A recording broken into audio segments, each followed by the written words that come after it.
بسم الله الرحمن الرحیم. نن به ان شاء الله د وړکی او د غټ اختر د دوه اخترو د مونږ طریقې به ان شاء الله په لنډه تور ذکر کوو.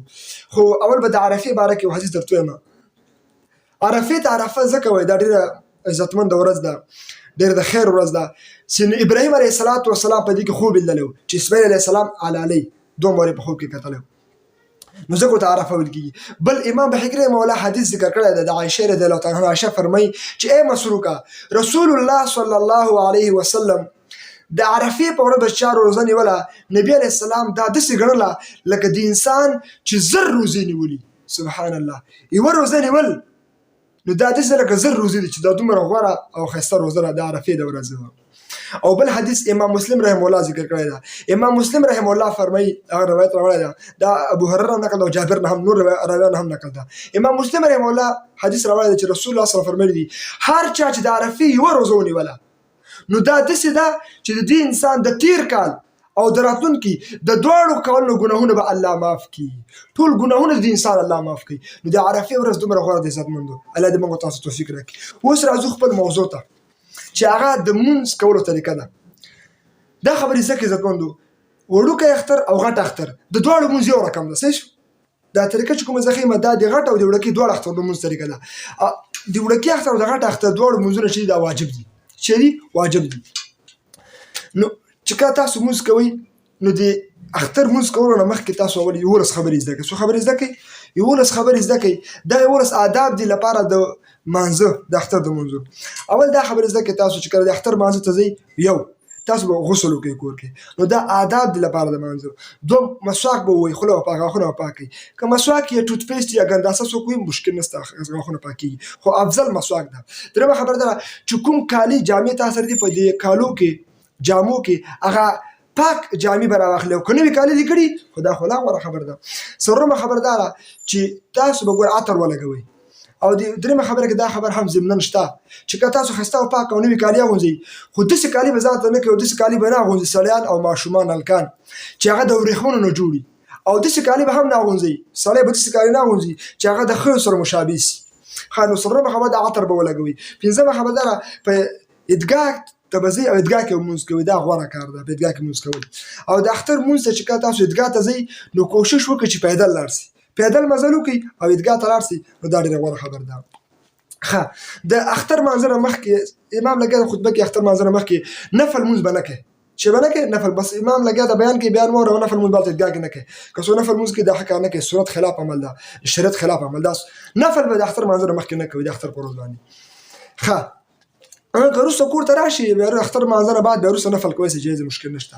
ښه، بله خبر دا ده په وړوکي اختر کې غوره خبر ده وړوکي اختر کې چې ته سهار کې کور کې له خرما ورما خواږه شي وخوري چې بیا ته عیدګاه ته لاړ سې، ښه خبردار ده. وړوکي اختر کې د اختر مانځه نه مخکې له خوراک وکړه، خواږه وخوره او ماشومان ته پیسې میسې ټکو ټکو ورکړه چې خوشحاله سي، نو دا غوره عمل ده. ها، که چېرته په تا باندې وړوکي اختر سرسایه فرض وي، صدقة الفطر جوړېږي، نو دا سرسایه به د وړوکي اختر د مانځه نه مخکې ورکوې. او د لوی اختر کې 11مه خبر دا زده کړئ، 11مه خبر دا ده د غټ اختر باره کې چې د غټ اختر باره کې دا ډېره غوره او ښه خبر ده چې ته څنګه مانځه نه راسې سمدستي ته خپله حلاله قرباني حلاله کړي.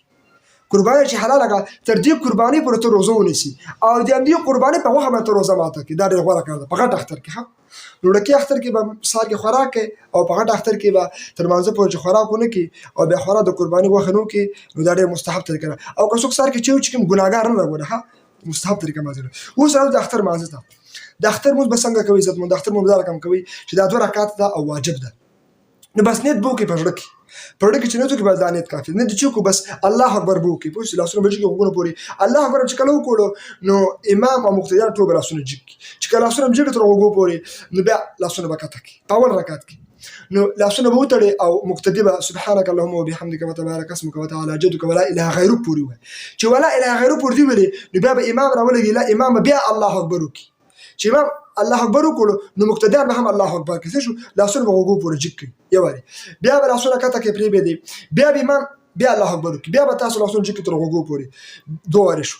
درېیم واره بیا دا کار وکړي، خو د هر تکبیر مابین کې به دومره مسافه لکه 3 وارې چې سبحان الله سبحان الله سبحان الله ویل شي. دور مسافه بار تکبیر کی یو تکبیر بل تکبیر مابین کی دومره مسافه وي نو درې تکبیرونه چې کوو شو یو اول د مانځه لپاره او درې دا شو نو بیا هغه باندې لاسونه به وتړي مقتدي به لاسونه وتړي امام به لاسونه وتړي امام به راولګي سورة الفاتحه به وایي هغه نه بعد به سورت وایي بیا به رکوع کي دوه سجدې به وکړي بیرته به راجګ سي 2 رکعاته چې کله 2 رکعاته امام راجګ سي نو امام به بیا سورة الفاتحه به وایي سورت به وایي چې څنګه سورت ختم شو نو امام به بیا الله اکبر وکړي چې وکړي الله اکبر چې الله اکبر وکړو نو مقتدیان به هم الله اکبر مقتدیان الله اکبر کوي یو واری به وکړي بیا به وکړي بیا الله اکبر 2 واری 3 واری چې کله شو نو په څلورم وار چې څنګه امام الله اکبر وکړو نو مقتدی او امام ټول به رکوع ته کته شي رکوع به وکړي 2 سجدې به وکړي او نو ټول به عادي مونځ وکړي لکه څنګه چې عام مونځ کوي نو دا د اختر مونځ عزتمند خدي مونځ کې خبره زده کوي مسله دا ده چې د اختر د مونځ واجب ده کچا د اختر مونځ نه کړو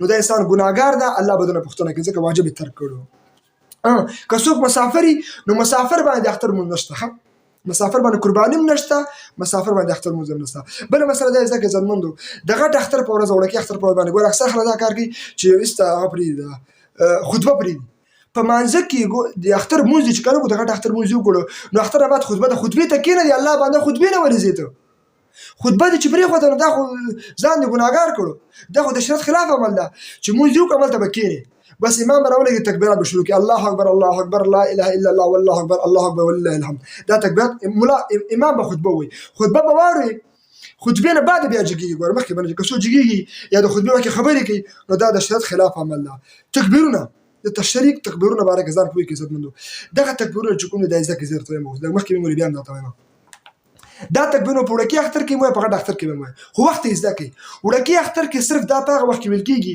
چې ته کله کور نه عیدګاه ته روان شي نو دغه تکبیرات به وایي سیده هغه تکبیرات دا رقم دي الله اکبر لا اله الا الله والله اکبر الله اکبر ولله الحمد دغه تکبیرات دي وړکې اختر چې کله کور نه راوځي او عیدګاه پورې ځي دغه وخت کې به وایي بس خدا په خفیه به وړکې اختر کې په غټ اختر کې عزتمندو غټ اختر کې به چې څنګه د ورځې عرفې شروع سي نه هم د ذوالحجې د سار نه د عرفې ورځې د سار مانځنې نیولې نو د اختر بیا سبا اختر د اختر اول ورځ د اختر دوم ورځ د اختر دریم ورځ د اختر څلورم ورځ تر مازدیګر پورې به وي یعنی 14 د ذوالحجې در مازدیګر مانځه پورې به وي دا د غټ اختر کې به غټ اختر کې په جهر سره به څنګه وي په جهر سره به وي که چېرته امام نه هیر شي مانځه نه بعد فرض مانځه امام هیر شي نو مقتدی ور یادوي سي او یو واري دغه تکبیرات ویلل دا واجب دي چې الله اکبر لا اله الا الله والله اکبر ولله الحمد